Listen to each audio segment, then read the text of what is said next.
Welcome Pisces to your in-depth weekly horoscope for week commencing the 10th of July for the Sun or the Ascendant. There's a lot of change this week, but also a lot of potential. The week begins with Mars relocating on Monday into your opposite sign. Mars in the 7th house is quite combative. In a natal chart, it can mean that the person is pretty uncompromising in terms of the give and take around interactions with others.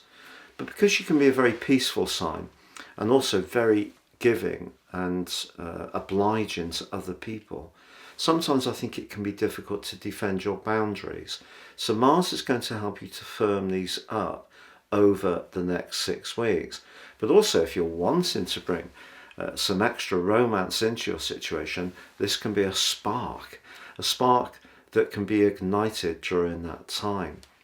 But on Monday, Mercury, the planet of communication, which is in the very expressive 5th house, is checked by the power planet that is Pluto. You may encounter someone at the start of this week, therefore, who seems to be a bit unyielding when it comes to their viewpoint. Or is it you who won't take a backward step? Mars is certainly going to help you. Just be conscious that Mercury moves on Tuesday to replace Mars in Leo.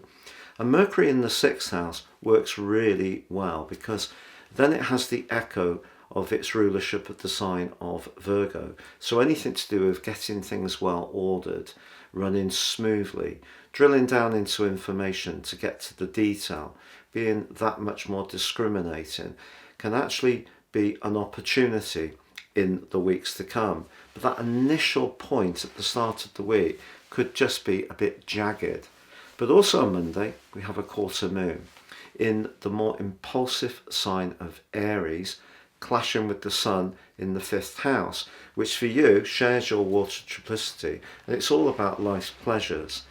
Now, it wouldn't be my remit to try to ward you away from having some fun, but it's just that this is quite the combination. It could see you be very generous and kindly to someone that you're very fond of. Someone may even ask for some kind of financial assistance.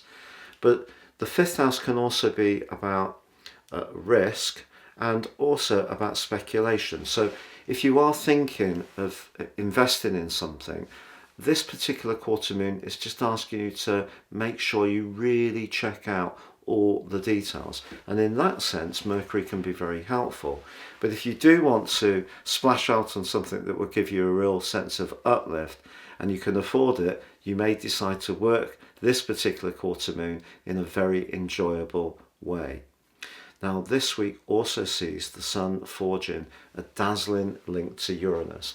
Uranus has probably been buzzing your nervous system over recent years, but it's certainly not been dull.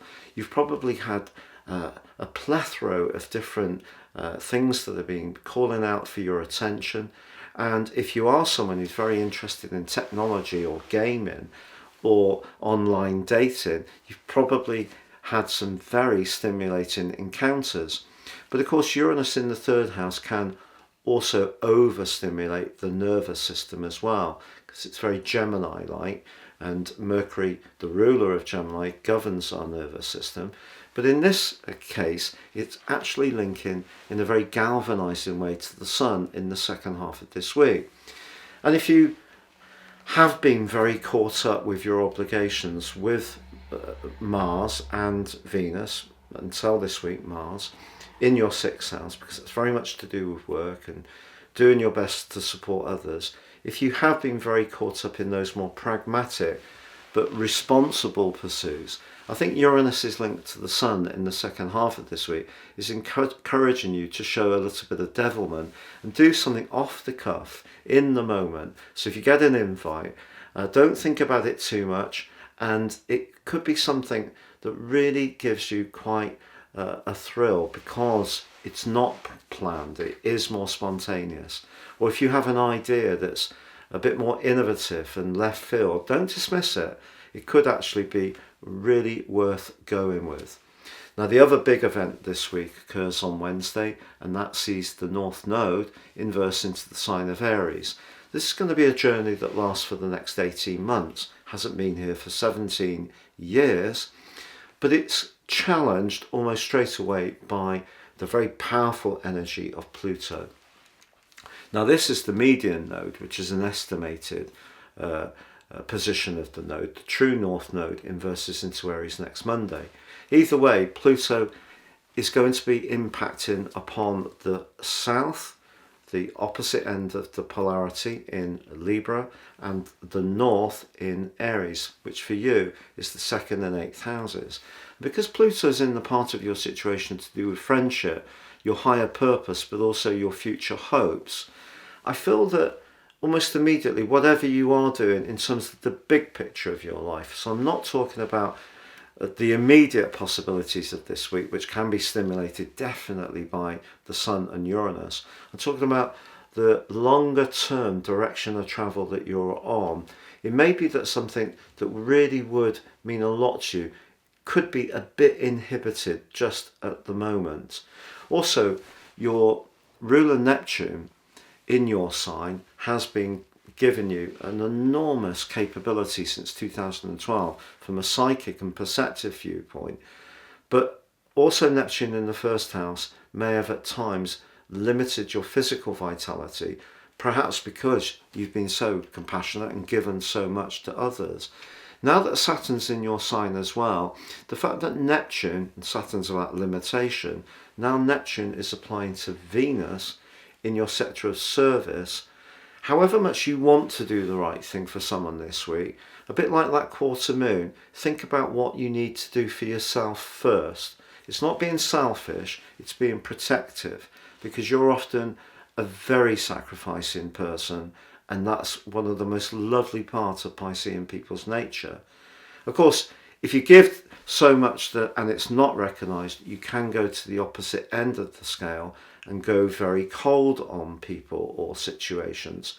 But I feel that Mars really is the ace in the pack for you this week, because it's going to help you to just moderate the give and the take that you're inclined to enter into, and just protect yourself in a bit more, as I say, robust way.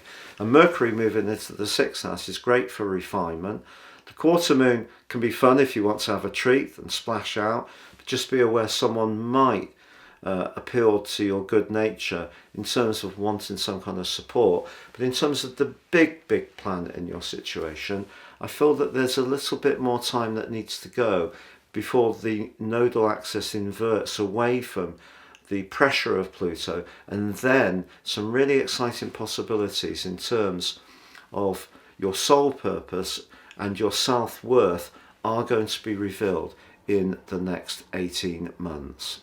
It's been a real pleasure being with you, Pisces. Thank you so much for joining me. If you would like to ascend above this zodiac broadcast and embrace more serious astrology, if you order your year 2024 personal forecast now, based on your unique birth data, I will prepare for you the rest of 2023, and in my special package you'll get 30% off, and also your character analysis report, your life roadmap, which really gives you some incredible understandings of the patterns that have played out in your situation so far. Please see beneath this video for more, but for now, take care and goodbye.